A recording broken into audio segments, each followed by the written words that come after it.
ఇట్లరా 5 రాష్ట్రాల ఎన్నికల ఫలితాలు వచ్చినాయి. మొత్తం ఫలితాలన్నీ తారుమారైపోయినాయి. మోడీ మంత్రం అంటే ఇదే. ఇక డీలిమిటేషన్కు లైన్ క్లియర్, మహిళా రిజర్వేషన్ బిల్లుకు లైన్ క్లియర్. ఒక్క దెబ్బకు దేశానికి పట్టిన 2 దరిద్రాలు అవుట్.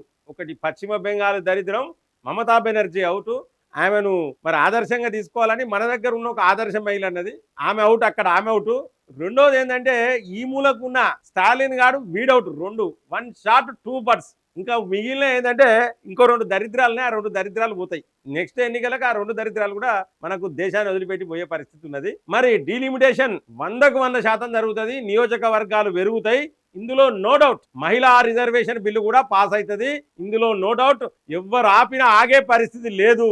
అడ్డం వన్నా, నిలువు వన్నా, మోకాల మీద నడిచినా, చలికి వణికిన, వర్షానికి దడిచిన, ఎండకు ఎండిన, సొమ్మసిల్లి పడిపోయినట్టు యాక్టింగ్ చేసిన, కన్సినోళ్ళనల్లా లట్ట లట్ట ముద్దులు పెట్టుకుంటూ పోయినా కూడా మహిళా రిజర్వేషన్ బిల్లును ఆపలేరు, డీలిమిటేషన్ ఆపలేరు. ఇది మోడీ మంత్ర. మరి ఆ వివరాలు చూసే ముందు యొక్క వీడియోను లైక్ చేయండి, మీ యొక్క అభిప్రాయాన్ని కామెంట్ బాక్స్ లో రాయండి.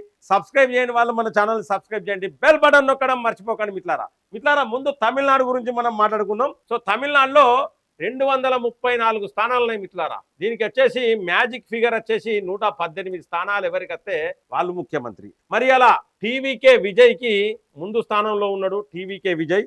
దీనికి 105 స్థానాలు టీవీకే విజయ్కి ఉన్నాయి ప్రస్తుతానికి, ఇప్పుడున్న ఈ టైం ప్రకారం చెప్తున్నా. నెక్స్ట్ వచ్చేసి ఏఐడిఎంకే అంటే ఎన్డీఏ అనుకోవచ్చు, దీన్ని ఎన్డీఏ అనుకోవచ్చు.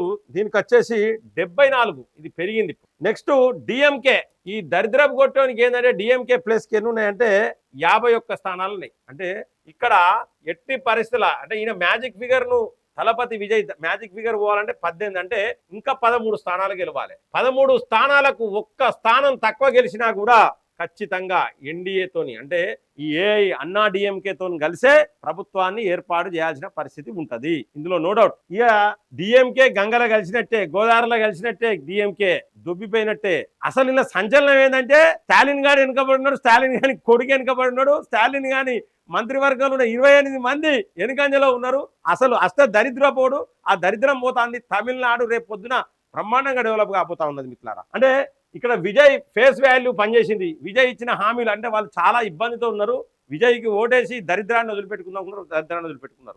ఇక అన్నా డిఎంకే ప్లస్ అంటే ఎన్డీఏ 74 స్థానాలకు వచ్చింది. అంటే 2వ స్థానాలు ఉన్నది. ఇక్కడ అన్నా డిఎంకే ప్లస్ టీవీకే విజయ్ వీళ్ళిద్దరు కలిసి ప్రభుత్వాన్ని ఏర్పాటు చేసే అవకాశాలు ఉన్నాయి. ఇక్కడ ఎంపీలు 100కు 100% డీలిమిటేషన్ ప్రక్రియను కోరుకుంటారు. మహిళా రిజర్వేషన్ బిల్లును కోరుకుంటారు. డిఎంకేతో ఉండరు. ఇక ప్రభుత్వం మారినాక జంప్ అందరు. ఇక ఏ ఒక్కరు ఉండరు మిత్రులారా. స్టాలిన్ తోనే ఏ ఒక్కరు ఉండరు. ఇది తమిళనాడుకు సంబంధించి మిత్రులారా. మన దేశానికి పట్టిన శని దరిద్రము కొంతమంది ఉన్నారు మిత్రులారా. ఈ యొక్క మమతా బెనర్జీ కాదు, మెయిన్ మమతా బెనర్జీ చేయబట్టి చొరబాటుదారులు ఎక్కువైతారు, టెర్రరిస్టులు ఎక్కువైతారు, బంగ్లాదేశ్ నుండి అక్రమ వలసలు ఎక్కువైతాయి అనేది ప్రజలు నమ్మిరు. ప్రజలు ఏంటంటే క్లియర్ గా చెప్తున్నాం మిత్రులారా, నరేంద్ర మోడీని ప్రజలు నమ్మిండ్రు, భారతీయ జనతా పార్టీని ప్రజలు నమ్మిండ్రు.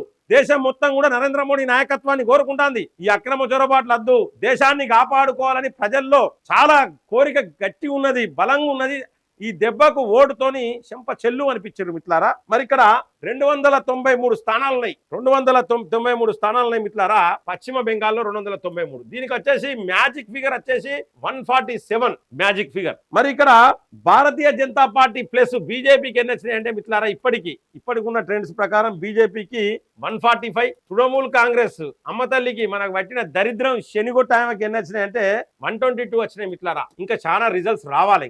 ఇంకా చాలా రిజల్ట్స్ రావాలి. 293 అంటే ఇంకా చాలా రిజల్ట్స్ రావాలి. సో కాబట్టి ఇక్కడ భారతీయ జనతా పార్టీ ప్రభుత్వాన్ని ఏర్పాటు చేసే అవకాశాలు చాలా స్పష్టంగా కనబడతా ఉన్నాయి. మమతా బెనర్జీ జైలు గురించి చెప్పిన గత వీడియోలో చెప్పిన, నెక్స్ట్ మమతా బెనర్జీ జైలు పోతుంది. ఇందులో నో డౌట్. ఆమె ఎన్ని దరిద్రాలు చేసిందంటే అక్కడ బంగ్లాదేశ్ ఓట్లే ఎక్కువ ఉండేది మిత్రులారా. అటువంటి పరిస్థితి. ఓ గోడ కట్టనియలే, చొరబాటుదారులు రాకుండా గోడ కట్టనియలే. అటువంటి పరిస్థితి. ఆ దరిద్రం పోతాంది మనకు. ఇటు ఈ దరిద్రం, అటు స్టాలిన్ దరిద్రం, 2 దరిద్రాలు పోతా ఉన్నాయి. తమిళనాడులో ఎన్డీఏ ప్రభుత్వం ఉంటది, ఇందులో నో డౌట్. నెక్స్ట్ ఇక్కడ వచ్చేసి బీజేపీ ఉంటది. 126 స్థానాలు ఉన్నాయి అస్సాంలో. 126 స్థానాలలో 97 స్థానాలల్లా 126 స్థానాలుంటే మనకి ఇక్కడ 64 అనేది మ్యాజిక్ ఫిగర్ మిత్రులారా. అస్సాంలో 64 మ్యాజిక్ ఫిగర్ అయితే అస్సాం అనేది ఇక దూసుకుపోతుంది. 97 స్థానాలలో ఉన్నది బీజేపీ. 97 స్థానాలలో. ఇక్కడ కాంగ్రెస్ వచ్చేసి 27 స్థానాలే. ఇక్కడ అస్సాము మళ్ళీ భారతీయ జనతా పార్టీ కైవసం చేసుకుంటాను. ఇక్కడ మనకు వచ్చింది ఏంటంటే మిత్రులారా, తమిళనాడు ఒక్కటి చాలా ప్లస్ అయింది. ఎందుకంటే రెండో స్థానంలో అన్నా డిఎంకే ప్లస్ ఉండడం మనకు చాలా ప్లస్ అయింది. తమిళనాడులో 100% కూటమితోనే ప్రభుత్వాన్ని ఏర్పాటు చేయాల్సిన పరిస్థితి ఉంటుంది, అందులో నో డౌట్. నెక్స్ట్ వచ్చేసి వెస్ట్ బెంగాల్లో భారతీయ జనతా పార్టీ ఒంటరిగానే ఖచ్చితంగా అధికారంలోకి వస్తుంది, అక్కడ ప్రభుత్వాన్ని ఏర్పాటు చేస్తుంది. అస్సాం అంతే. ఇక నెక్స్ట్ వచ్చేసి పుదుచ్చేరిలో ఉన్నాయే 30 స్థానాలు మిత్రులారా, 16 స్థానాలు మ్యాజిక్ ఫిగర్ పుదుచ్చేరిలో. అటువంటిది 22 స్థానాలల్లా భారతీయ జనతా పార్టీ పుదుచ్చేరిలో ముందంజలో ఉన్నది. అంటే కాంగ్రెస్ 6 స్థానాలలో ఉన్నది, ఇక అక్కడ కూడా భారతీయ జనతా పార్టీ. అంటే ఈ దెబ్బతోని 5 రాష్ట్రాల ఎన్నికలలో 4 రాష్ట్రాలల్లా భారతీయ జనతా పార్టీ దూసుకెళ్తాది. ఇది నరేంద్ర మోడీ మంత్ర.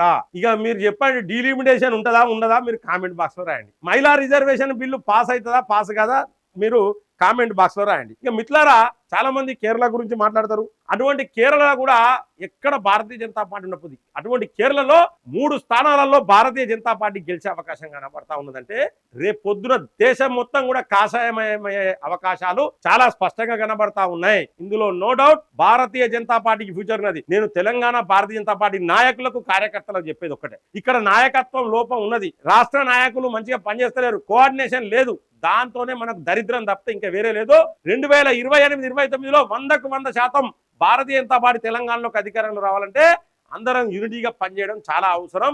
మొత్తానికైతే 4 రాష్ట్రాలలో భారతీయ జనతా పార్టీ ప్రభంజనం అని చెప్పుకోవచ్చు, ఇది మోడీ మంత్ర అని చెప్పుకోవచ్చు. మళ్ళోసారి చెప్తున్నా, డీలిమిటేషన్ ఉంటది. అలాగే అంటే నియోజకవర్గాల పునర్విభజన, నియోజకవర్గాలు పెరుగుతాయి. రెండోది మహిళా రిజర్వేషన్ బిల్లు పాస్ అవుతుంది. ఆపే మొగోడు లేడు. ఇవాళ ధైర్యంగా చెప్తున్నా, దీనికంటే ముందు నేను నెల రోజుల క్రితం బిల్లు ఫెయిల్ అయిన రోజు కూడా నేను చెప్పినా నెక్స్ట్ ఖచ్చితంగా పాస్ అవుతుంది. ఈ 5 రాష్ట్రాల ఎన్నికల తర్వాత సంచలనాలు అవుతాయి. ఇక్కడ తమిళనాడులో స్టాలిన్ గారు ఓడిపోతాడు, స్టాలిన్ గాని టీం మొత్తం ఓడిపోతాడు, ఇంకా వాని పార్టీ సంకనాకిపోయినట్టే. ఆడ బెంగాల్లో మమతా బెనర్జీకి దరిద్రం పట్టుకున్నది. అక్కడ కూడా ఖచ్చితంగా ఆడ ఎంపీలు కావచ్చు, తమిళనాడులో ఉన్న ఎంపీలు కావచ్చు, ఖచ్చితంగా డీలిమిటేషన్ మహిళా బిల్లుకు ఓటేసే పరిస్థితి చాలా క్లియర్ కనబడుతుంది మిత్రులారా. మరి ఈ యొక్క వీడియో పట్ల మీ యొక్క అభిప్రాయాన్ని కామెంట్ బాక్స్ లో రాయండి. నా యొక్క విశ్లేషణ పట్ల మీ యొక్క అభిప్రాయాన్ని కామెంట్ బాక్స్ లో రాయండి. లైక్ చేయండి, 10 మందికి షేర్ చేయండి. సబ్స్క్రైబ్ చేయని వాళ్ళు మన ఛానల్ సబ్స్క్రైబ్ చేయండి, బెల్ బటన్ నొక్కడం మర్చిపోకండి మిత్రులారా. జై హింద్, జై భారత్.